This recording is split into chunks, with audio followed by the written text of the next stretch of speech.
Oh, okay. Are you ready? Okay, I'm Peter Joseph Hernandez, and while my screen is coming up, I'm here with Suanne. Suanne, I like that, and she always corrects me. So, I am from. Hello, now you can hear me. Hello, sir. Can I do this? Okay. I like to use my hands, both hands, or else I feel tied up. But anyway, can you hear me now? Okay, so I'm from the Alamo Area Master Naturalist chapter. Glad to be here. It's my second time I've been talking to you guys. It's an honor to be here. Kerrville is a place that I spent some time as a child at summer camps here, and we do have a family ranch in Mountain Home. So y'all are good people. I could tell you that right off the top. I actually don't live in Bexar County. I actually live in Wilson County towards Floresville, going towards the coast. So I had to cross Bexar County to get here. And Kendall. So I am the co-coordinator of the City Nature Challenge, and I have been the co-coordinator for the last 4 years. I did it with Craig Hensley. Sad to say he's retiring. I don't know if y'all heard that yet. Come May, so it's a big change. But in doing so, what I mean by co-coordinator, we established the City Nature Challenge as far as talking to the administrators, and I'll get more into that in a little bit. But I do want to thank Suanne and Laura Levy, if she's out there. Those are the two people that are really have been instrumental in getting it here. And we've been talking to them, coordinating with them and working with them. As a matter of fact, I will be coming back in a week to do training at the ranch. So that's nice. I'm trying to see if we could do a buck entomology, folks. Try to do a moth night over there. I'm still working on it. But so let's get started. Suanne, you want to introduce yourself?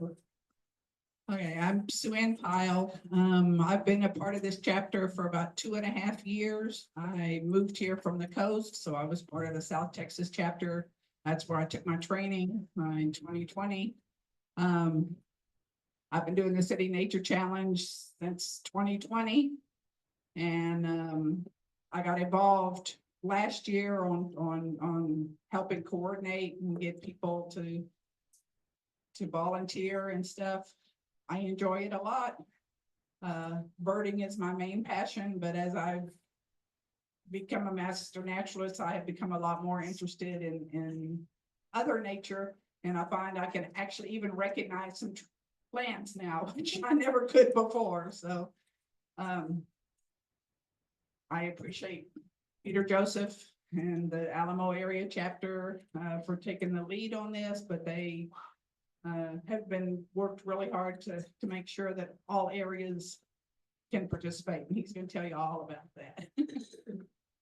All right, well, let me get started. I'll start at the 40,000 feet, and then Suanne will bring it down and land y'all softly and make it more to what y'all are doing. Oh, we're going to.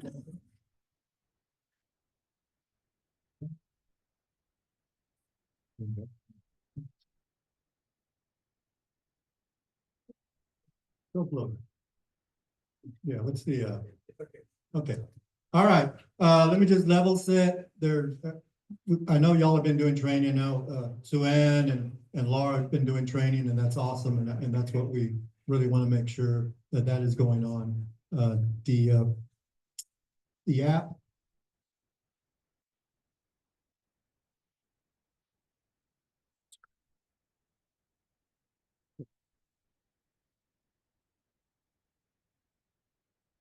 There you go. I'm just going to use the arrows here. So everybody, okay, I'm going to just go over the apps that we're using. iNaturalist, naturally, that's the one that's on our smart device. It's really for ages 13 and above. We are working with high schoolers also this year for the first time, and I'll get more into that later. If you're aware of some high schoolers, we're interested. We're reaching out to them this year for the first time across the board. And we all know the app itself with all the training that y'all been doing. And on the online, there's the iNaturalist.org. Hopefully, who has the app already on? Okay, everybody. So it's good. I'm talking to the choir. I just want to make sure I'm talking to, so I could go a little bit faster. Who has Seek? Okay. Who's using Seek to go to bioblitzes? That should be none. Okay, yeah, and that's okay. A lot of adults are using Seek. It is really designed for 13 or younger than 13. So just be aware of that. If you want to get kids involved, that's one way. But we do run into teachers and parents that have younger kids. As a matter of fact, I was doing some training with some high schoolers, and some middle schoolers were involved in there. And so as long as the school is taking care of that, that's okay. But if you do run across kids that do want to participate, here's go to iNat Help, the iNaturalist educational guide, and there's a section in there for children and the law. So there is a law that says you can't be younger than 13 and use this application, the native application, this one over here. Okay, so I just want to level set with that. And also what's coming down the pipe is iNaturalist Next. Who has iNaturalist Next? Okay, all right, now I'm talking. You crowd. That's okay, but it's in a beta form right now. It was released in September of last year, and it's really designed right now for, it says iOS 13.4, but the other day I looked and it's actually, they upgraded. You have to have an iOS 14 or better. What does that mean? That means I is really for the iPhones, OS operating systems. So if you have an Android, you're out of luck. You can't use it yet. But if it's a beta, me personally, I come from a techie world. Beta, I would not use if I'm out in the public or so forth. So, you could download it, play with it, it's beta means it's not ready for prime time, in my opinion. Although there are some folks that are pushing it and say, hey, go play with it, go use it. For the City Nature Challenge, if you're comfortable doing the native over here, use the native. Don't try to learn a new thing right before or doing it and you're frustrated. We want to make sure that you're going outside, finding wildlife, taking pictures, sharing it with you, and then repeating that process as much as possible. Because this is a bioblitz, and it's an annual bioblitz that we're proud to be part of, and I'm glad y'all are proud of it. Kerrville has been proud of it, been part of it. I know it for us, it's our 8th anniversary, and I want to say for Kerrville, or for Kerr County, or and Gillespie, it's the 6th anniversary. I know Kendall was part of it and Bandera was part of it since we started, but we just expanded a little bit. So let's talk, I'm just gonna briefly talk about iNaturalist Next. It's an in-camera suggestion. So those that have Seek, y'all know that when you hover over an organism or a plant, it kind of starts giving you the description of it. That's what it's doing with the new version. It has an AI on the camera. So when you hover, like let's say over a leaf, they'll tell you right away, that's a live oak tree, or leaf. And you could, it'll pop it there and you put it in, you still have to touch it and say, yep, check, and go on. So it's a little bit of different design. And there's about 12 different functionalities that are different from the previous one. It gets closer. If you ever go to iNaturalist.org versus the app on the phone, there's a big difference. The smart device app is really for making lots of observations, but this one's getting closer to iNaturalist.org in its functionality. Again, depending on the network, how will the network look? There's that black thing there. Let me just move it down. How's that? Okay.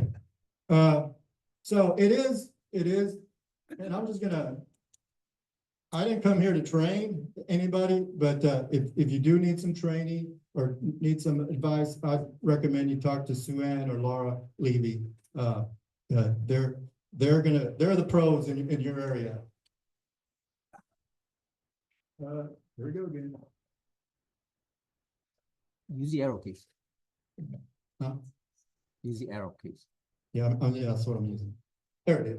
Okay, so really, it is the 10th anniversary of the City Nature Challenge. We came in on the 8th anniversary, or the 2nd anniversary, but it's really the theme this year is bringing the world together for biodiversity. You know, and I always like to think globally, act locally, and that's basically what we're going to do.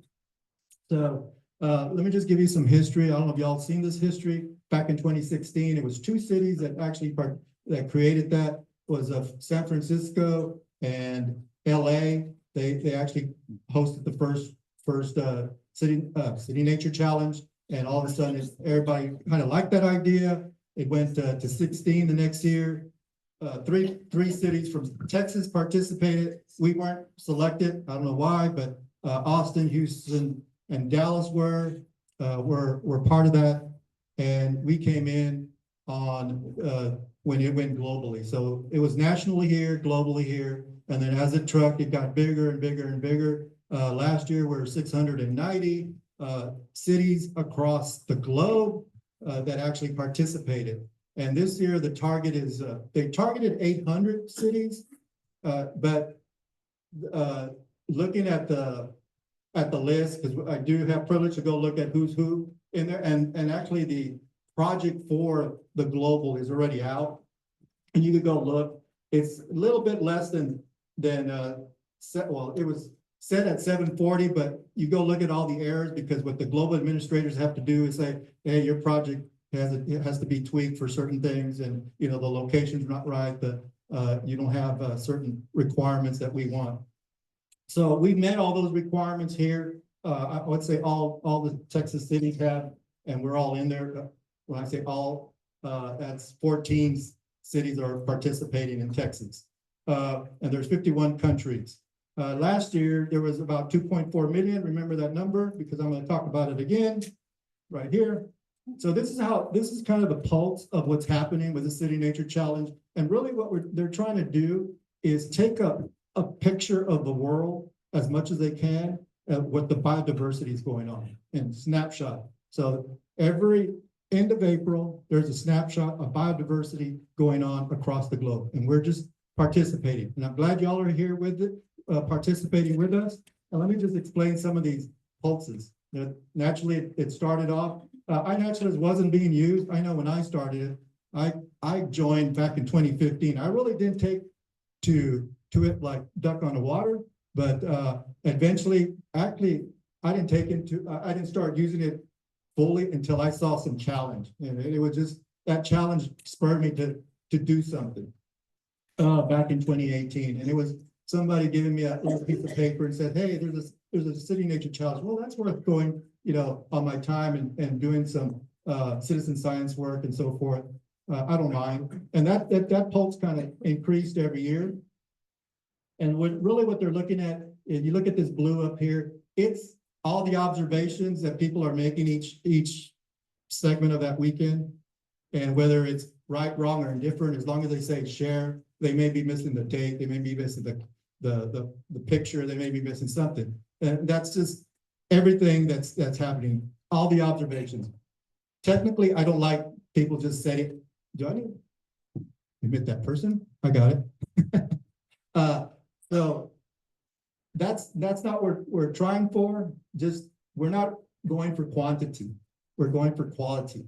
So 2.4 is down here, if you can see, million.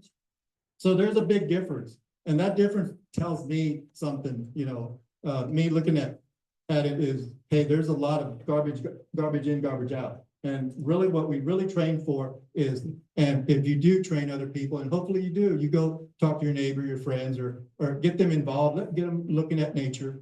2.4 is verifiable data. Now, it may not be research grade yet, and I believe it looks like research grade was somewhere down here. And that's really what we're doing. We want research grade information and verifiable information. And I'll talk a little bit more about verifiable.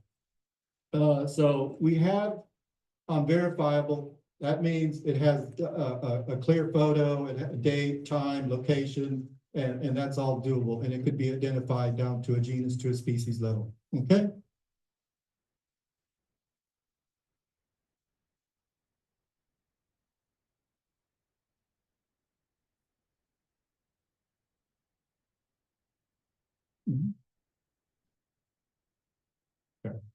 Okay, so one of the things that I look at, and I've been looking at it with Craig, every time it comes out, when I started actually, Craig and I were coordinators in 2020. He would produce this in June, and this, I call it, this is at a Texas level. This is after the event, after this City Nature Challenge, and I call this the my benchmark and how we're going to do that year. So there's 14, he says projects, 14 cities. That's what he means. And this is the number of observations in Texas.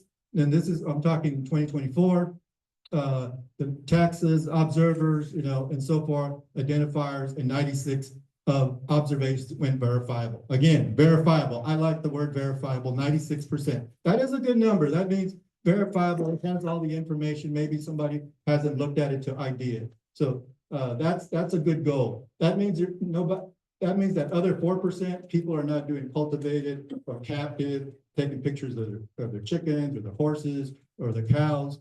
They're actually taking good wild organisms. So here's where we actually ended up last year, 65,000. Well, it says 65,000, but actually you'll see in a minute, when I took a snapshot, keeps on going, and I'll admit that person in.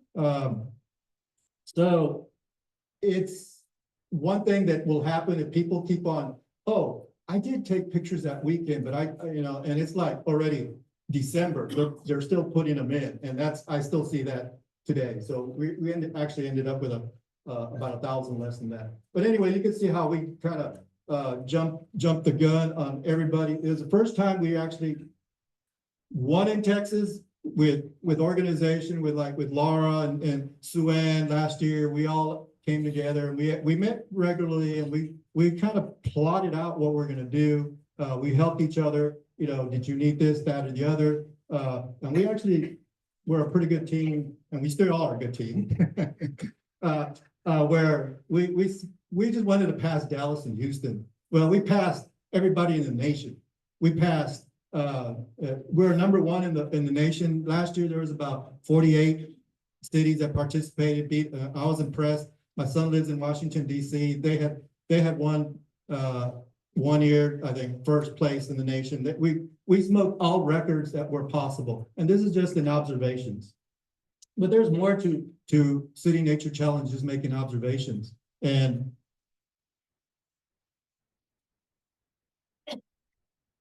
there were some key learnings that I learned, and I don't know why. Let me move this again. There were some key learnings. We weren't good we were second in species, and that's one reason why I brought this, because I want to help us improve our species. And I'm glad to hear there's an entomologist, that went through the course, because this will be perfect for you to do, and it's very easy to do. So species, we were second in Texas, fourth in observers. So one of the things that I like to do is increase the observers. How can we increase the observers? And you'll see how we're coming up with plans to do that. Every year we come up with a plan, and we kind of implement it. So this is Texas, and the other thing, so from this verifiable, 56% became research grade. That's good, but we could do better. But I like to go better than that. I like to go as high as possible, closer to this, the better. So 56 is, I call it the benchmark. The benchmark. Come on, Nelly. There you go. So here's San Antonio, the same thing, and I'm not too interested about other cities, but our 12 counties. So 12 counties, these are our 12 counties. If you think about it, it includes Bexar County, naturally, and then all the counties that touch Bexar County, and then Kirk County, Gillespie, and then to the south, thank you for the San Antonio River Authority. They wanted to pull in their 2 counties down there. We got Karnes County and Gillespie, Goliad. And I always get razzed by Craig, because they all said, oh, San Antonio is almost to the coast. One more county away. But that's okay. Thank you, San Antonio River Authority for getting us there. But we had 64, so you can see that big difference. This is just real time. Whenever I took that snapshot, I believe it was in January that I made this slide.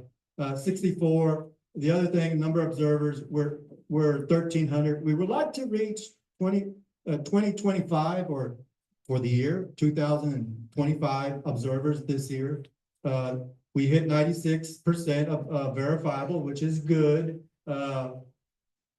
And I will tell you the other, did I tell you on we were third in the world, but when you look at the two that were above us, their percentage of verifiable was like, their casuals were better than their verifiable. I would say their verifiables were like 4%, the opposite. So it's like, okay, garbage in, garbage out, in my opinion. And I know this is being recorded, so I'll get in trouble someday. So we had 50 species, which is good. That means species of greater conservation need. And I don't know if you had Texas Parks and Wildlife and come talk to you like Craig or Wendy, and they'll always talk about the species of greater conservation need. This is the number I like to see. This is another thing that I like to see. Okay, what am I going to find the species of greater conservation need? That's my little goal. We had 244 new species in iNaturalist recorded. And then I think this is a little bit off. I think they forgot a 0 or something, because it says we increase our observations by 6%. But I think if you look at last year, we were actually like 20%. We had barely edged out, or when I say last year, I meant the 2023. We barely edged out Austin by less than 900 observations. So that difference, I think it should be, about 30% or more, or about 60%. I'm sorry, 60% increase. So we did do a big increase. And here's our 53%, not quite that 56%, but I have looked at it the other day. Our percentages being that this is real time. We are actually hitting 60% now. And if I go back and look at the state average, it is 60%. So we're coming in line. We really do need to make sure that we're making good verifiable data. So there's the list, and that QR code that you're seeing is really, here's the list of, and I'm not showing all the report that comes out in June. Oh, where is the QR code? Yeah, it's not advancing on that.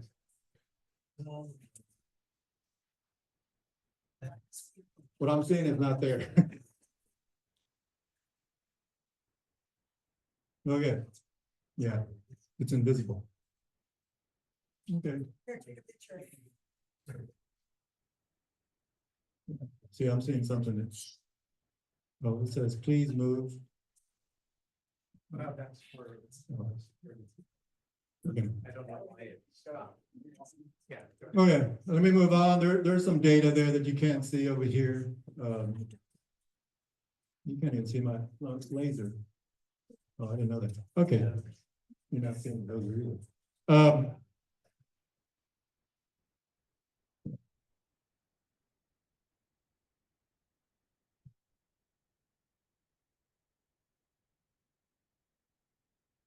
Okay, can you see? Nope. The laser's on top. Well, I see the laser. Yeah, it's stuck because my laser is in the middle.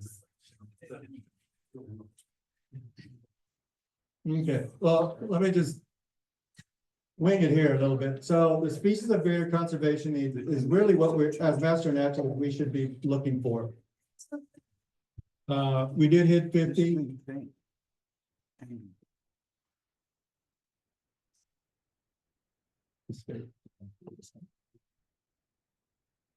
You want me to unshare and share again? No, no. That may be what we have Okay. to do. Okay, I'm advancing here. Yeah. It's just not. It's not- They it's have not to go advanced. back out and then go back. So Zoom is not advancing. One thing I want to say while they're doing that, there are those.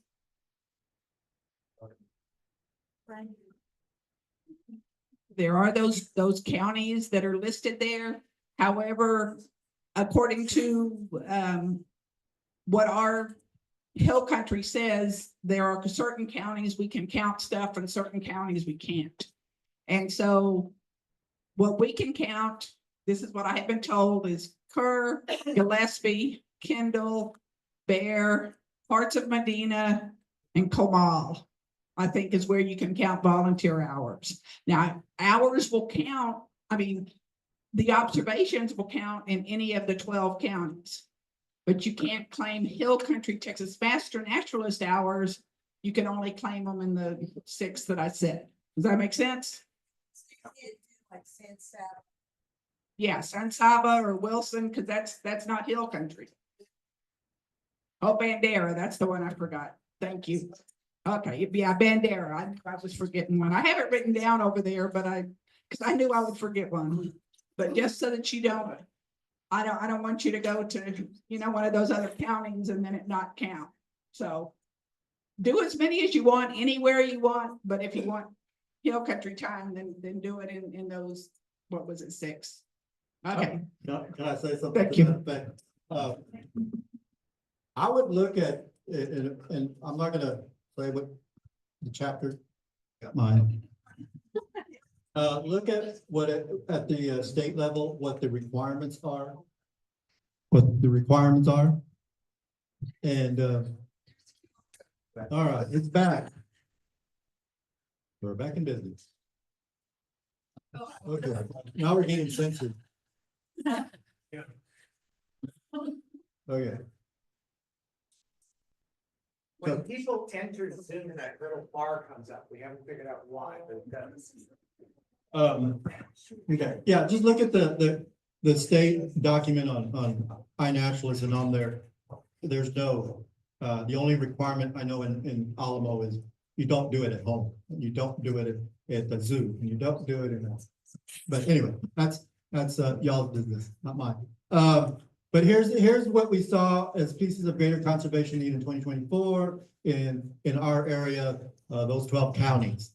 Okay, and if you want to see the actual complete list of what's there, this is the QR code for that. I can share this PowerPoint later if you want. Yes, ma'am. That was actually in Kerr County. I was doing a walk, an iNaturalist walk with the city or the San Antonio River Authority.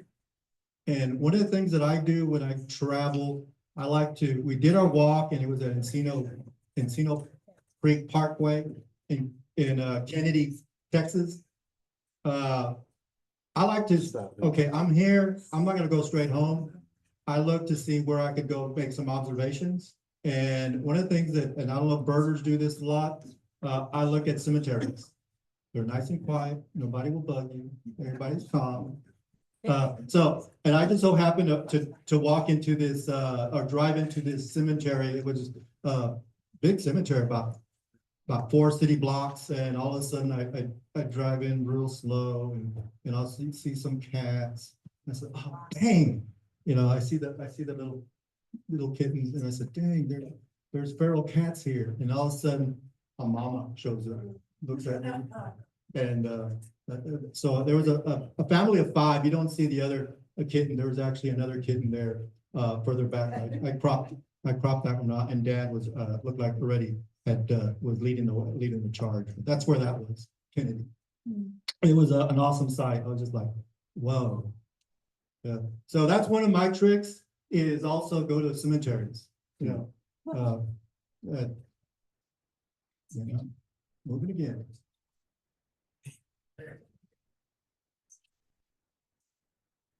Okay, so I saw this diagram, and it actually comes from Bioscience, and it's an article, and I just kind of condensed it. I like this model here.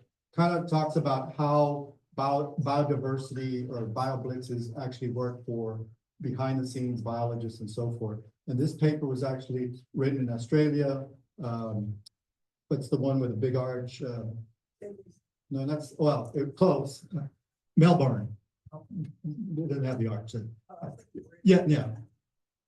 Melbourne had this diagram. It was pretty good. I liked it. But I'm going to try to use that for ours. So in 2024, we actually had, if you remember that other slide, we had 3,993 species. And we saw 50, recovered 50, new ones 244, and refound. So if we put these numbers in there, you know, so we're actually, you know, so you could break it up. The species of greater conservation need is here, would be up here. They're possibly extinct, but this would be on that list. And then you have the extant, and I really, that was a new definition for me. Like Cowpens daisies, they're all over the place. I mean, they're good pollinators. And then this is, you would say this is our we're going into the 2025, and this is how I look at it all now. You know, hopefully, you know, that cardinal that's in your backyard would probably show up. You know, take a picture. Don't say, hey, you know, there's a million cardinal. Do take a picture of that cardinal, that tree, that whatever. You know, it may be redundant, but it's refound in that category. And then species of greater conservation need. Hopefully, we rediscover some. You know, we rediscover that scarlet letter flower, that milkweed, the pearl milkweed, you know, the plateau milkweed. So hopefully we're finding all those, and then those new ones, maybe that we hadn't seen before. And at the end of the April 2025 to 2026, hopefully, our species will go up and not down. And I think on the one in Australia, they actually went down in their numbers. And I kind of whited it out, but that's basically what we're doing in the City Nature Challenge. We're taking a snapshot every April, end of April, of what's going on, and hopefully we start dissecting it into this, and then we start realizing, you know, what do we have based from before and after. Okay, and then iNaturalist did produce a paper that also said, okay, where does all this data that we're collecting, we're you know, not only at City Nature Challenge, but throughout the year, who's writing what and who's using what with it, what scientists, environmentalists, biologists, and they concluded that the most use of this data has been climate change impacts. So very, very useful. You know, what was there before isn't there now. Is there climate change impacts? Also, I think in Texas Parks and Wildlife probably use this the most, conservation and biodiversity management. We talked about what the Cibolo campus. This would be a good, you know, I know y'all have a project. We were talking about, hey, do they have a project? Yes, they have a project. Good. You know, because I do that at home too. I look at when I bought the property and when I, you know, what I'm doing to that property is it bringing wildlife? Hopefully, yes. And iNaturalist is a good way of determining that. And I heard we had invasives. There's actually also papers that are doing invasive, you know, talking about invasives. And I know there's projects looking for invasives. And I know somebody asked me earlier, you know, am I related? Do I know the salsa squad? Yes, I do know the salsa squad. I know who they are. I talk so much about City Nature Challenge that I don't need the hours to go to salsa squad, but I do love what they do. They do a lot. You know, they're out there with their chainsaws and everything. They're awesome. Here's another look at it. This actually comes from probably more eBird data than iNaturalist data, but you could see where the grassland birds are just going down and down and down. And I would say I live in my ecoregion is the rolling oak savanna area. So I could tell you this looks like a Dixel. It's probably, yes, I see less and less of it, but I do know where to see it. Look for it in Wilson County, and I do go look for it in Wilson County. And this duck over here, we were actually on an Audubon walk in Bear County in Brackenbridge Park, and this duck pops up with this little plastic ring around it. So the good news about this duck was it I did call rescue, but by the time rescue came, the duck had went back under and the plastic just popped out by itself, so he freed himself. Good story there. Like, but the river, the San Antonio River Authority took that picture and actually made it their poster duck. Don't litter for a year. So let me just, a couple of things that I've run into as master naturalists asking me. So, and I wondered, you know, y'all might have that same situation also. As a matter of fact, before y'all ask me, this is a picture of Ceratopsias, two of them. It looks like one, doesn't it? When you look at it real fast, it's actually two of them. We were actually doing a walk 2 Saturdays ago at Helton in Wilson County, and one of the master naturalists came across. And we all ran over there, and this is what we saw. Projects versus bioblitzes. And really, that's a real difficult thing for some folks to comprehend, but let me just see if I could do a better job, I guess. But there's traditional projects. Those are, you know, like our Texas nature trackers are all traditional projects. You've got to join it, and then you got to, every time you see that bird, you got to tag it to it if it's in Texas, and so on. That fish, you got to tag it. You know, you got to join the project, then tag it. And so that's a traditional. Collection is also going on geofence bases. So you make your campus, your Bernie campus one natural area. It has probably a geofence, and the geofence is probably, let's just say this room is the geofence. Any observations done in that area goes to that collection. And there's 3 types, and that's where I think I'll confuse people. And I'll talk about those 3 types when I get down to the bioblitzes, because it's the same. And it's, you could include, or you could join, or you could just don't do any of the, you know, it's just that if you're there and you make an observation, good. So in the City Nature Challenge, they have, I talked about there were 690 cities last year. That was a big combo project of put together an umbrella. So that was an umbrella project. So putting those all together. The 12 counties they're a collection, but the Texas one, all the cities, Texas Parks and Wildlife, they have an umbrella already for that. So the BioBlitz is just another constraint, the 4 days constraint, but there's 3 types that we're doing in San Antonio.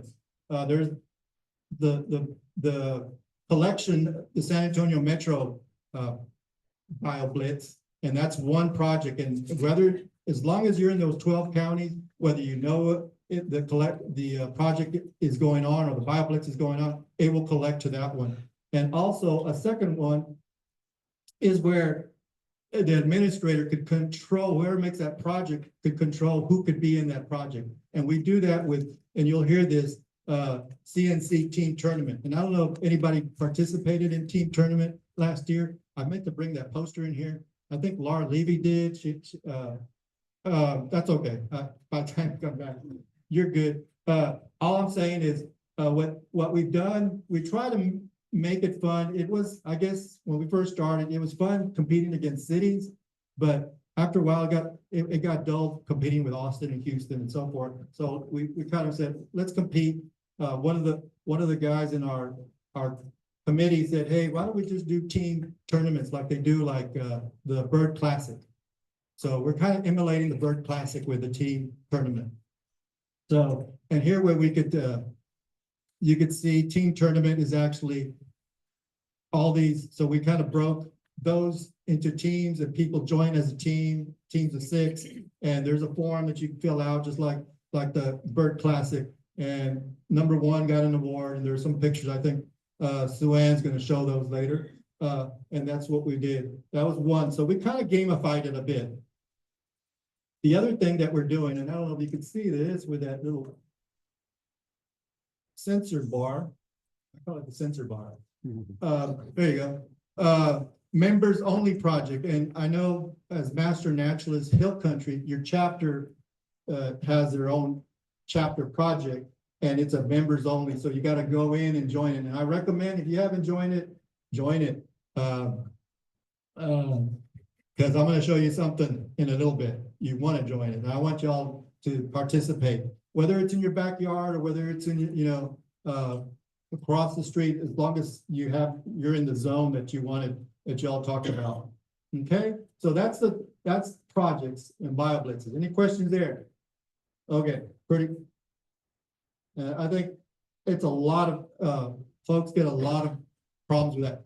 The other issue I see a lot is, okay, going back to the Bernie city campus natural area, if I said that right, is I know when we get trained to say, hey, make sure your observations are less than 500 meters, right?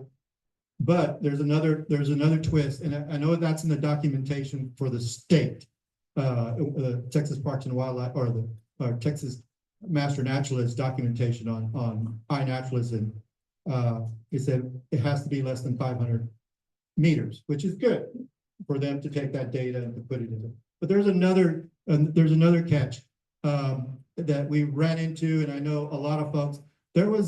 We have a demo garden. The Master Naturalists have a demo garden in San Antonio at Phil Hartberger. If you've been there, it's all native. They don't water it, and growing great. They built a project around this, and it goes. Oh, you can see the arrow moving around. If the accuracy is less than 6 meters, it'll go into that project. But we have some folks that say, well, I'm less than 500 meters. I'm going to put it to 200. Well, if that accuracy, that radius, it still pinpoint the same GPS is there. You can see the same GPS is going on, but the only difference is the accuracy. When the accuracy is bigger than the project geofence, in other words, if this was a geofence, these walls, and I go, here's my observation, but my radius goes out in the parking lot, well, it gets thrown out of that project. So that's one thing that I get a lot of questions from Master Naturalists. So I thought I'd just bring it up here. It just, all you need to do is, if you're interested, let's say on that one Bernie project, make sure you're inside that geofence, and you're good. Because I've had, I did all these observations, they didn't show up, and that'll go the same. I don't think we'll have that problem with the City Nature Challenge, but come on, Ellie, let's go. There you go. So I like umbrellas. I don't know if you ever, I do a lot of umbrella projects, and this is one that I found, and it's done by somebody in East Texas, I believe. And it's for us Master Naturalists, each chapter, he went out and found each chapter what their chapter iNaturalist project is going on. Oops, no, it advances before I even wanted to. Okay, so here's I guess this is Dallas Blackland Prairie Master Naturalist. And I will say the hill country is down here. So I do advise that y'all join y'all's project and contribute. The only way observations could go to your project unless you join. And I think it was like really low, like 140, but y'all have more members than you have. 40 people. Right. 260. 260, wow. So I would really recommend that, get it up there. And what else could I say? Oh, the other thing that I saw, okay, I gotta speed it up, she said. Other umbrellas, you got Texas Parks and Wildlife, Texas Nature Tracker. A lot of people will ask me, how do you get your observations identified? Join projects. And here's some projects that go straight to TNT.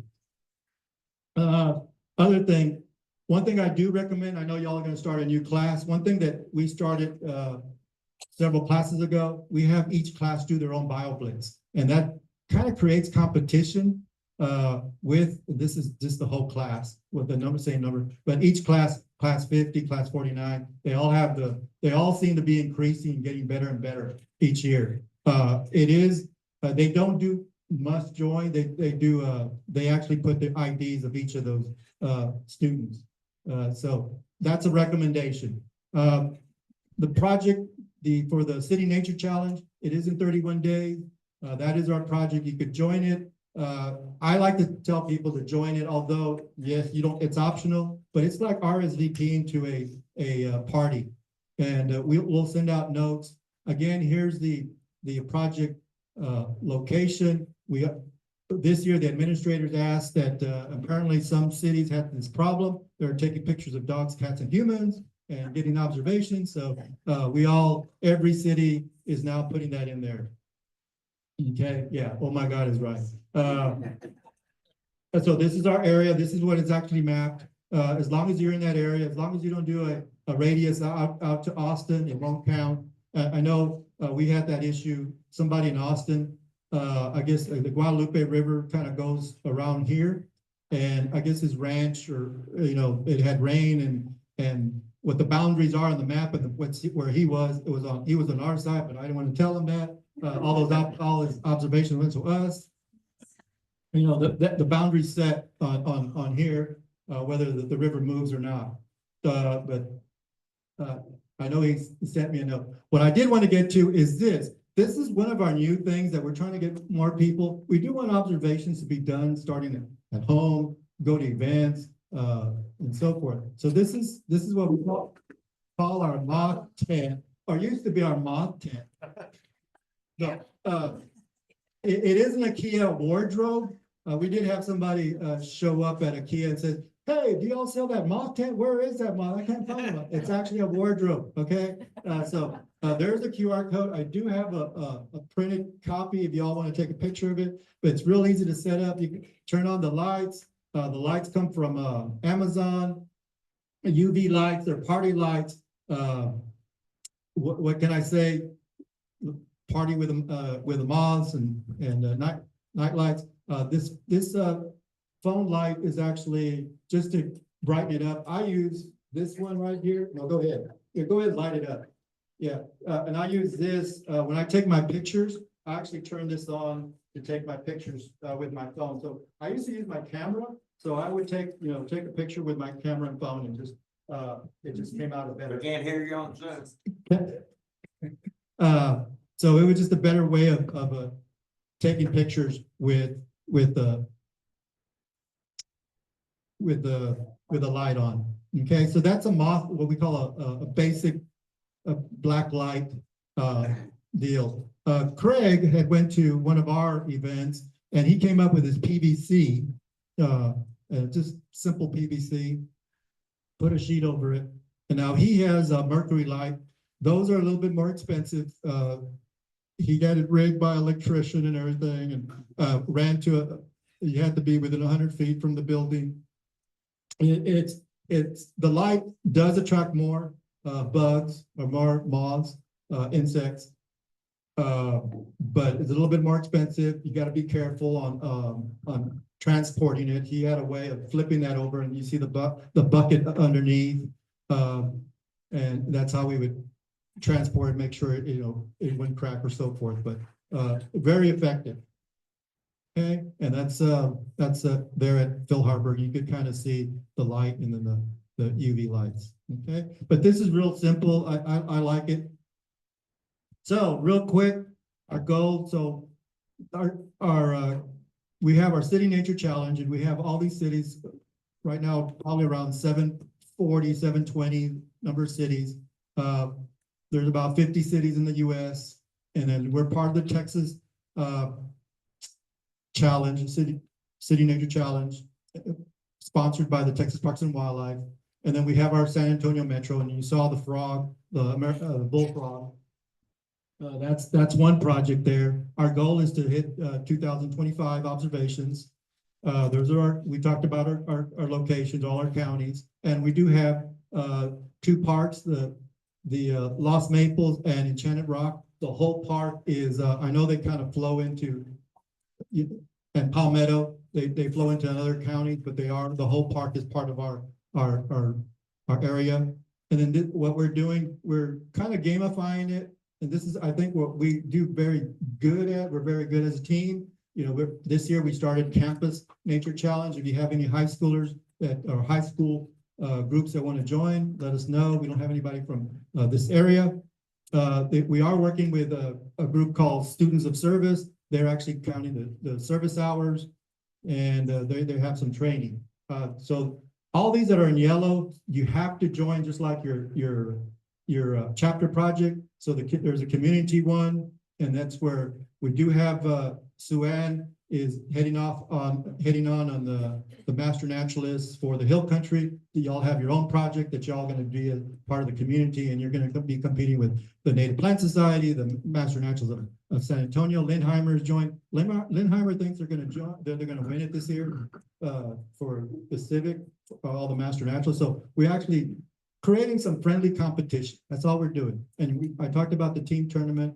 We are giving individual goals. Let's say I don't want to be in any team. I don't want to do anything. I just want to take pictures. If you do over 1,000, we're giving away this, not this t-shirt, but a t-shirt like this. 200, we give a small award. And then this year we new is the Birdie Award for the most number of birds. That's new. But yeah, Suanne will talk more about your project and how you could do it. Now, if y'all are thinking, well, God, you know, Alamo's pretty big. I will tell you, one of the rules that we did this year, I know, I'm imitating my grandfather. One of the rules that we did is we're telling everybody, if you belong to the Native Plant Society and you join the Plant Society, you can't join the Master Naturalist, you know, over here. So we're the civic group is one group, and then a community group is like HOA. You could join, you know, if you have an HOA that you want to join, we have 2 HOAs. We do have the U-Bar. I don't know if anybody knows the U-Bar camp. They've joined as a community.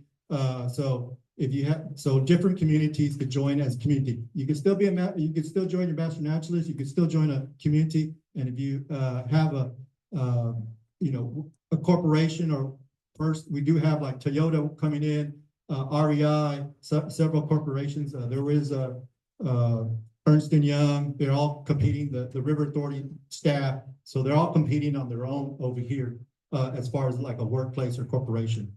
Okay, so those are those groups. With that said, it's not all about competition. It's all about, you know, connecting people with nature. And I think us as Master Naturalists are very good at that. So we do want to connect people with nature. And at the same time, we want to build community. Build that community amongst yourselves. Go compete as Master Naturalist Hill Country, you know, and try to beat Alamo. I'm all for you. Because it all comes out the same. That one observation rolls all the way up to the global. It all becomes part of that data, and it all goes into that biodiversity. And we saw that report that Texas Parks and Wildlife is going to produce in June. You know, they're using it. I know the San Antonio River Authority uses it. I've seen other groups use it. So we're also growing that biodiversity and documenting it across the world. And you saw the graph.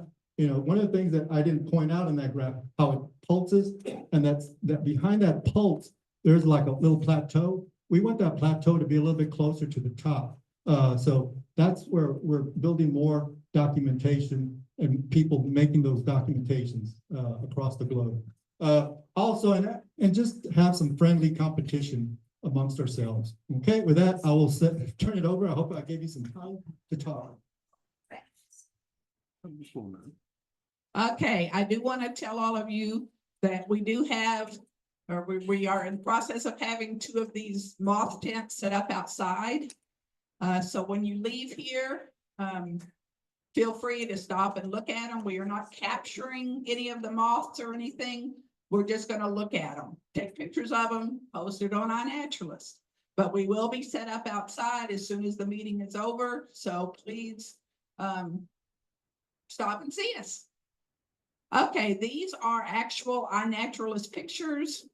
These pictures are all of people that are in the Hill Country chapter. The squirrel is mine. I like squirrels. It'll show you how many pictures you have of different organisms, and squirrels are at the top of my list just because I like squirrels. And he was talking about research grade. That means that, is it 3 people? 2/3 of the people. Okay. 2/3 of the people have to agree that that's what it is, and then it becomes research grade. So if you're not an iNaturalist user, which may be 2 people in here, but I wanted to explain that. But you can see there's all sorts of pictures. We got a bird, we got a moth, we got a squirrel, a plant, you know, an armadillo. So they could be anything that's alive. Yes. Well, actually, It accepts dead things Oh. and it also accepts dung and other things it'll recognize. You are correct.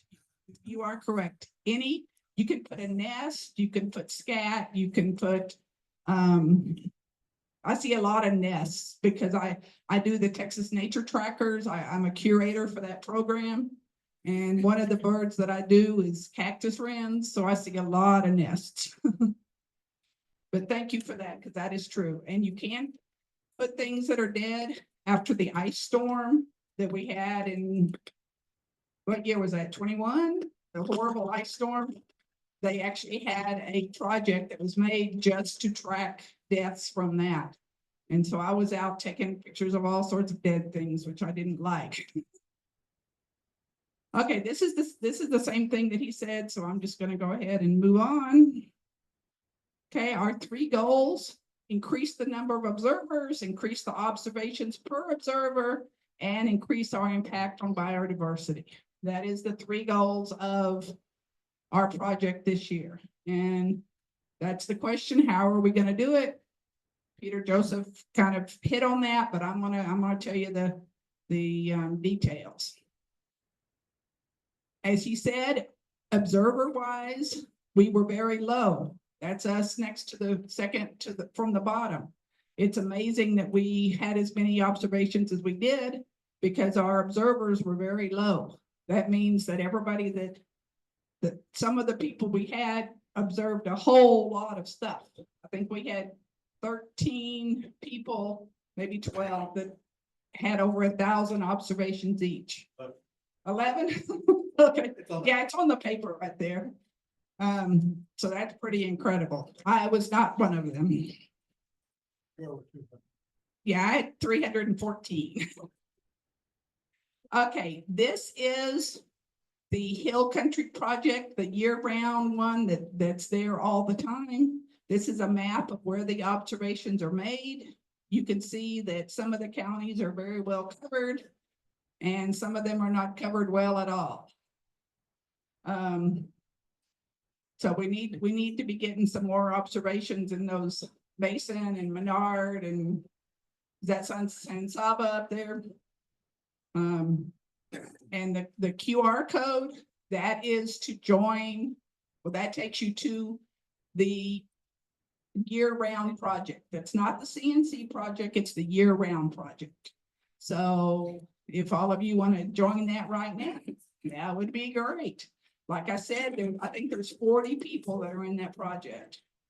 And we have 270 something people in our chapter, so it's not being utilized very much. So everybody have that QR code that wants it? I still see a couple of phones up. I have those numbers. Where did my paper go? Here it is. In the Texas Natural Project, there's 47,493 observations, 3,229 species and 3,200 identifiers, and 44 observers. I'm sorry, not 40, but 44. So that's our project. Okay, now this QR code is to join the project for the CNC. Nothing that you observe will go into this project until April 25th. But then on April 25th, your observations will go to here. So this one, you want to go ahead and join it. Right now, there's just 3 people. It's me and Peter Joseph and one other Hill Country Texas Master Naturalist. I excluded myself. Actually, I'm excluded from the Alamo one. Yeah, he doesn't get to be in the. No, that's what happens when you're the boss. Okay, these are this. Okay, what was the question? I mean, I use that and it opens iNaturalist, but then it doesn't take me anywhere. Yeah, me neither. if you're going to iNaturalist, make sure you join iNaturalist. It says you're logged in. Right, I am. Okay. Okay, well, we'll look at it after the presentation. We can look at it and figure out what's going on, okay? Okay, these are the groups that are competing in the civic. Us, the Alamo Area, Lindheimer, the Bear Audubon, the San Antonio Native Plant Society, the Sierra Club, and the Sarah River Warriors. So those are the ones right now that are gonna be competing for the title of Best Civic Organization.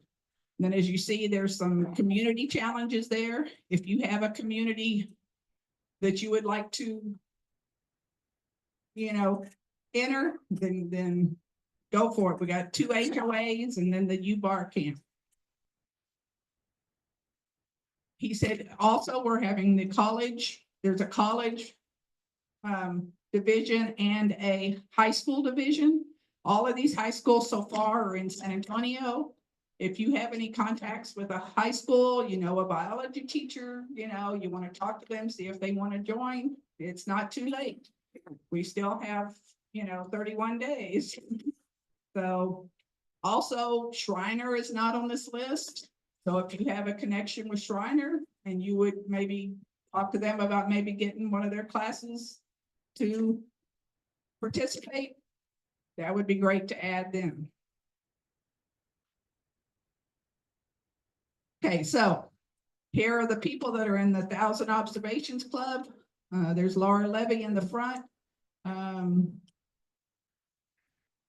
Uli Judkins. I was also told she was in it. All the rest of them are from San Antonio. So we need to up our game. Secondly. Oh, okay. Yeah, one of them from Guadalupe.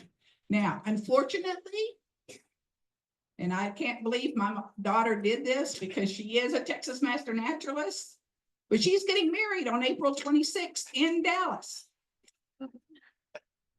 So my City Nature Challenge is going to be all on Monday. So I was told I could leave, leave for the weekend, but not under any circumstances am I supposed to make any observations while I'm up there. So I'm not going to. So I'm not going to make it in the 1,000 Observations Club this year, but maybe next year.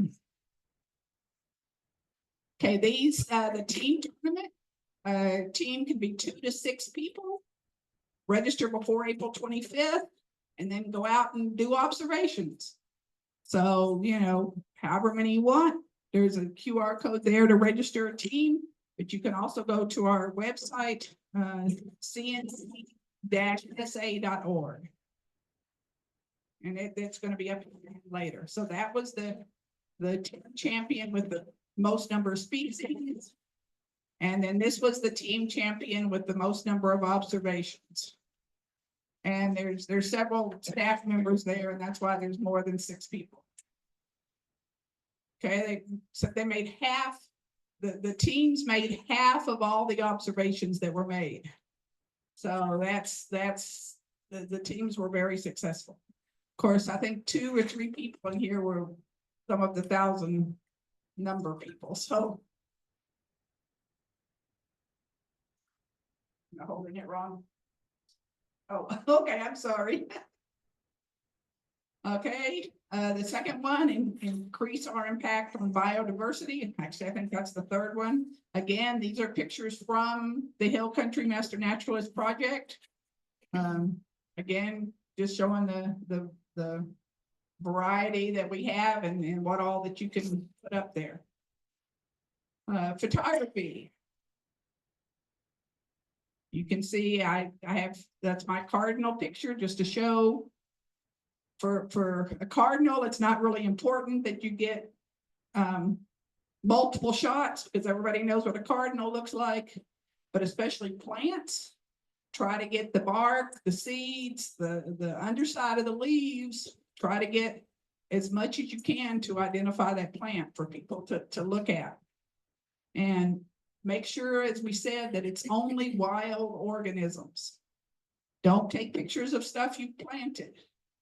Don't take pictures of, You know, where I live, they have crepe myrtles, you know, all along the parkway. You know, those were planted, those don't count. So you can take pictures of them, but they won't count. So make sure it's wild organisms, or as we said before, something was part of a wild organism. Try to make sure it's in focus. You can't believe the pictures I see when I'm doing my curating. Some of them, one picture was like, this is a picture of the branch, but the bird was there before I took the picture.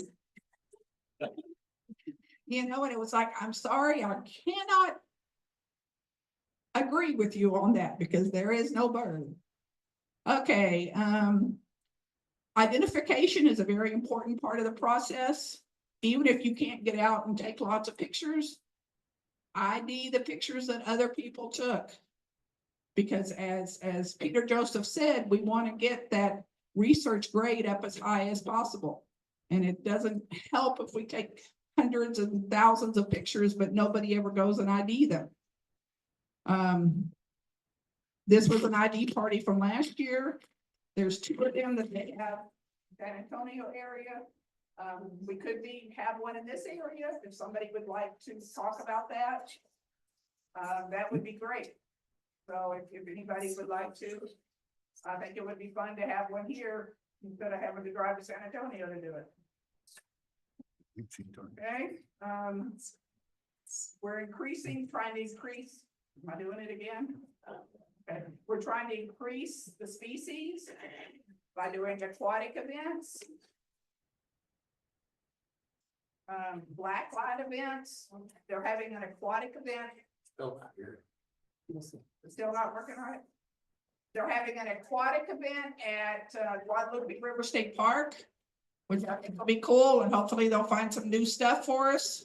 They're having blacklight events every night. So hopefully we'll increase the diversity. These are events that we're having. These are ones that either Laura or myself are doing.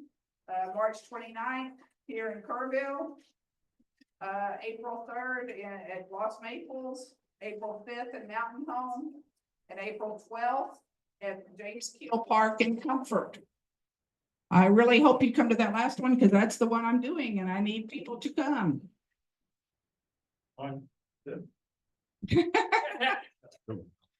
Okay, these are the bioblitzes that are during that weekend. Oh, there's one other one I just found out about, which is at Sisterdale, the Sisterdale Sanctuary on April 22nd. That I found that out after we'd already finished this PowerPoint. And then these are those 3 days.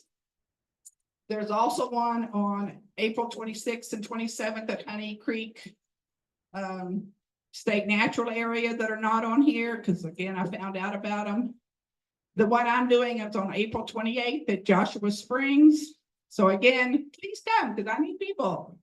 That's on that Monday. After being at wedding for days, I'm not sure what sort of, you know, how good I'll be that morning, but I'm going to be out there and give it the old college try. Now there is our website, cnc/sa.org. There's a lot of information there. A lot more than we can tell you in just this few minutes. I think you see, okay, different ways you can participate. These are things you can do, you know, see how many different species. Go to an event, go out by yourself. You do not have to be at one of these events to do observations. You can do them yourself. You can go out for 10 hours a day if you want to.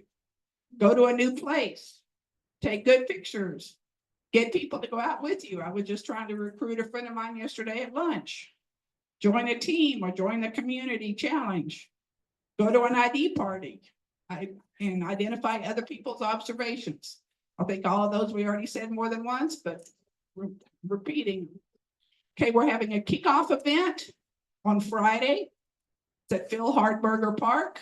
If you want to go and talk to like-minded people and do some observations to get started with and do some mothing.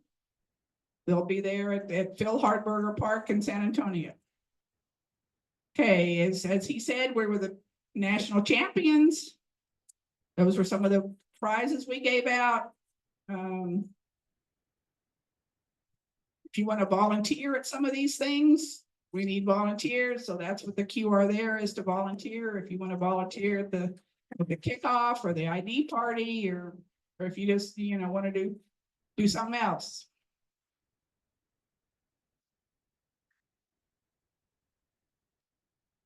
Okay, and there's my information and Laura's information. This is the same code that was up there earlier to join the Hill Country Texas Master Naturalist project. Questions? I know I was really fast there. Yes. What's the date to get your observations into iNaturalist? May 4th. May 4th. Like 12 p.m. or Yeah. midnight? Yeah, that's Sunday, after, I believe it's May 4th. And then they actually, give the global response, May 5th. So that's when they take the snapshot that morning, and the snapshot goes like, zone, like central zone, or eastern, central, mountain. So forth. Hey, I'm gonna do something, and I forgot I have these in the car. Everybody that joins the Hill Country Master Naturalist, CNC and your project, I'll give you all a ruler that says CNC, okay? I have some in the car. I'll give as many as I could give out. I just forgot to put them in my pocket of bags of tricks. All right, check the numbers. Okay. Here you go. 53. 53. This is what I'll do. If you're here in person, you show, and you join you also part of your project. So I'll give you this handy dandy ruler. Craig used to have these, and we kind of, 55. Did we hear 56, 56, 56? So who joined? I'll take the word. I just want to pump up and you don't have to go to all these places. Start with your backyard. Every year, what I do is one of these pockets. Like I said, remember, we got the mob tents out there, so stop and see. I'm gonna go ahead and head out that direction, and then we'll see you out there. Okay, and since we're running a little late, that would be the best place to ask questions is, since they're headed out that direction, okay?